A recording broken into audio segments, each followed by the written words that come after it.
Sky Squad, I have a question for you. I have a question for you. If your man drags you online, is that still your man? Is that still your man if he is dragging you online?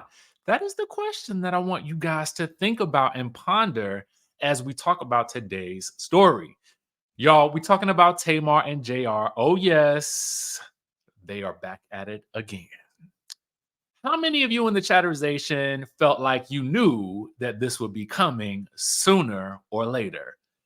I kind of felt it in my spirit, even though when we saw her on the Carlos King podcast, I felt like she was in good spirits about the whole situation. So imagine to my surprise when I see that she is being dragged by her man as of today. So make sure you guys listen. If you haven't already, make sure you guys hit the subscribe button, hit the notification bell button, like this video if you like reality TV related content. Y'all, the likes definitely help us out. Okay. So make sure you guys do that. And make sure you guys also get a copy of my latest book, The Wickedest Wives, Book 2, A Vicious Reality. It is book 2 in the series. It is available on Amazon.com right now. So please go out, download your copy, order the paperback or the hardback, and then leave us a review on Amazon.com and let us know who you think is the wickedest of them all. Speaking of something wicked, baby, okay? Tamar'S boo, J.R. Robinson, was not too happy about her interview with Carlos King. All right. So, as you guys can see, the headline reads from our good friends over at Hollywood Unlocked. Make sure you guys give them a follow, a like, share, comment, keep the engagement going. They say, whew, Tamar'S boo, J.R. Robinson goes off following her shady interview with Carlos King. Keep poking the bear. Now, first things first, I didn't think the interview was shady. I really thought when he asked her about, he called, Carlos called him Colonel Sanders. And given his hairstyle and the beard, I think it makes sense. But I also felt like it was just meant to be a joke, right? Maybe he was insulted by it, but I didn't think, based on the way Carlos said it, that it was meant to be taken seriously. And I also think that if you're following Carlos, you probably know that he's not meaning that in a very ill-intended way, right? But that's just my thought based on the interview from my perspective.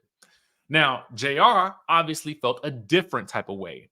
He says, truth is, they are not ready for me to tell my side of the story. I keep choosing grace, but I can only be thrown under the bus and not defended for so much longer. I'll be Colonel Sanders and give you some chicken to eat with my story. Keep poking the bear. So I guess it was the Colonel Sanders comment. Maybe he felt like Tamar should have defended him more and spoke up more about it. But again, I don't think she necessarily took it as the diss that maybe he is. But given that it was about him, I guess from his perspective, he's allowed to feel how he feels. I just don't think that, you know, look, we'll get into it in a second. We'll get into it in a second because he had more to say. All right. He says, a man can only take so much. I always want to protect, even when we aren't together. But stop allowing indirects to throw me under the bus. Your shade creates more uncertainty, and your people thrive on stating what you never say. I'm too graceful, and that's coming to an end. Thanks, CK. So I'm assuming here he's addressing Carlos King, right? So a person in the chat, on Hollywood Unlocks page says, clarify your people, sir. Okay. So I am wondering when he says your people, that can be very easily misconstrued, right? So what is he meaning by that? Is he meaning like your people, as in your fans, the people that follow you, or is it like what is that? Let's be clear on that, right? Because you know, he just might want to be careful about the use of that term. But I guess the thing is, I guess he maybe felt like maybe Tamar didn't defend him when Carlos called him Colonel Sanders. I thought that Tamar spoke pretty eloquently on the relationship in terms of saying, like, okay, you know what? We have decided that we would keep our relationship private. And that was that. But like I said, clearly the Colonel Sanders thing rubbed him the wrong way. Um, I think that this could have been cleared up so much easily with like, yo, your boy hurt my feelings. I really didn't like that at all. And I would like for him to apologize. I feel like that could have really solved all of this. Because I felt like Tamar was just kind of just being Tamar. She was answering the questions, and she was, yeah. I mean, I guess she was Kiki and Kaka, and Kiki, haha, having a good time. But I don't know. Did y'all take it that seriously? And would you be offended by it? Because listen, I can't tell nobody what they should be offended by and what they should not be offended by. So, from the grown person's perspective, if this were anybody else, if this was my boy, I would be like, yo, homie, like, don't post this, right? Because it's just gonna really cause you more stress and heartache. If you don't feel like you want to be with her because you feel like she's not sticking up for you, then it's probably best just to leave the situation alone versus keep going back and then y'all keep having these online beefs. Like, you might not need to date anybody who is in the limelight like Tamar, right? Maybe that's just not for you. You know what I'm saying? Because you're going to come up because you guys have been so public and so open and you guys have had some public spats before. So now, yeah, people are going to be analyzing and reacting and all of these things because we see you're posting stuff. So anyway, he had this to say also. He says, apologies mean nothing when you come from my foundation. So I'm not necessarily sure if he apologized or maybe Carlos apologized. I really don't know. He says, you know the truth, but want to kiki. Well, I guess the exclusive has to come out. Tired of protecting people and getting ish on. Their whole phase was during my in love phase. Flowers and billboards don't mean ish when you have had your heart broken. See, I guess now we're getting into some, I guess, more insults. You know what I'm saying? And this is to me where I would have to draw the line if I'm Tamar. And my suggestion to her would be to draw the line right here. Whatever, I don't know if this is based on something that she has said to him, right? But you, as the outsider, cannot dictate what someone's whole face is. Only that person can, right? Because I just don't feel like, number one, I don't referring to somebody as a whole, like in this instance, is derogatory. You know what I'm saying? Like, if we look at the intent to it, right? And so to further that, I would never also say, like, I mean, other than me screaming there's some hoes in this house, y'all know that's a song, right?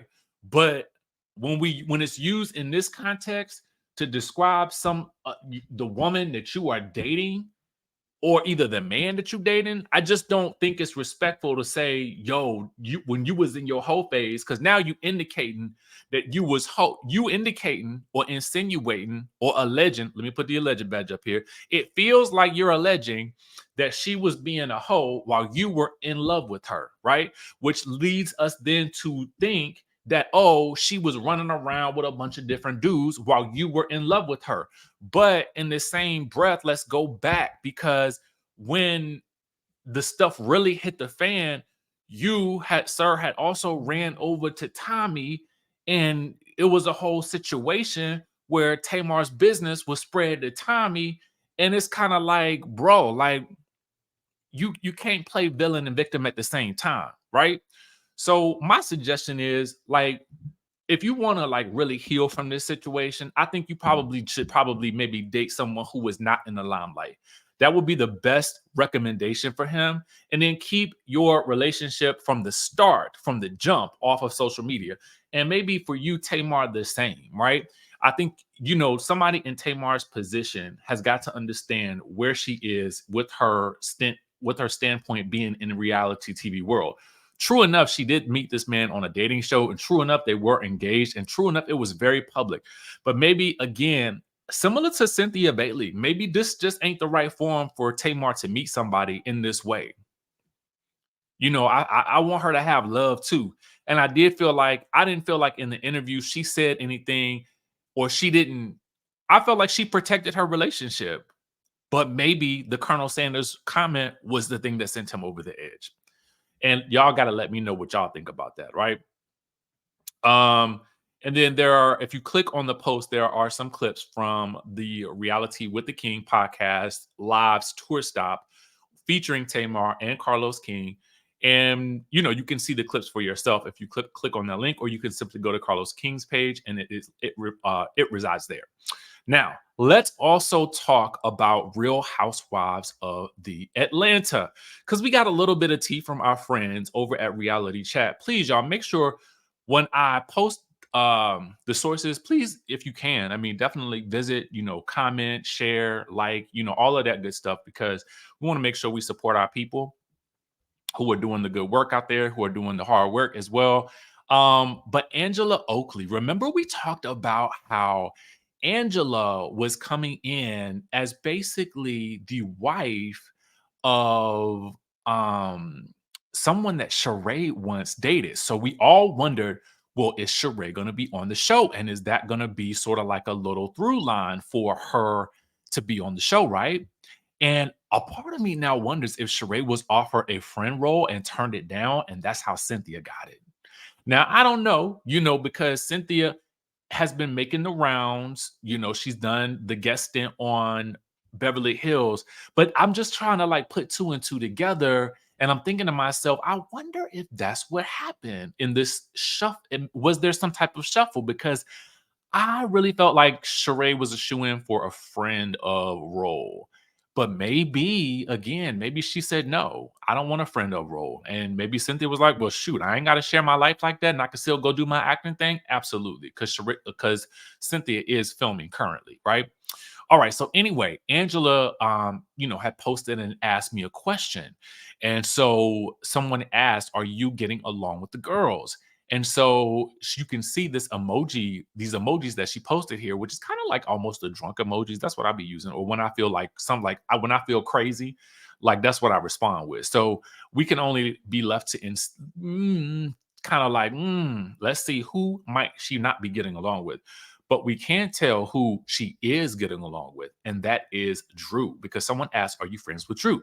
And so she says, love her, #Chicago. So I'm not sure if Angela is actually from Chicago, or maybe they have family from Chicago. I'm not really sure, but I'm sure we'll get that background information once the show begins to air.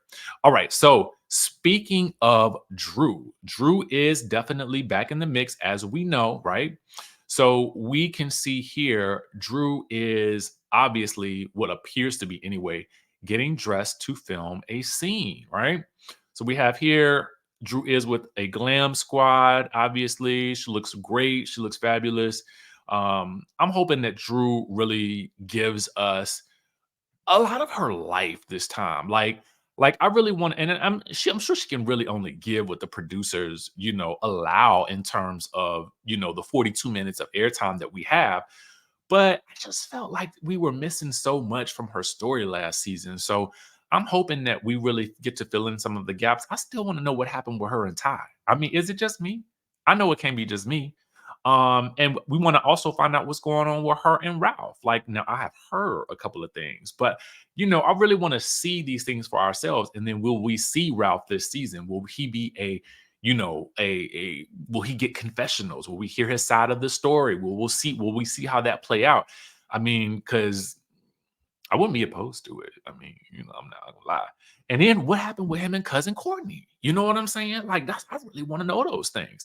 But anyway, much shout out to Drew. I'm telling you, y'all, like, if I was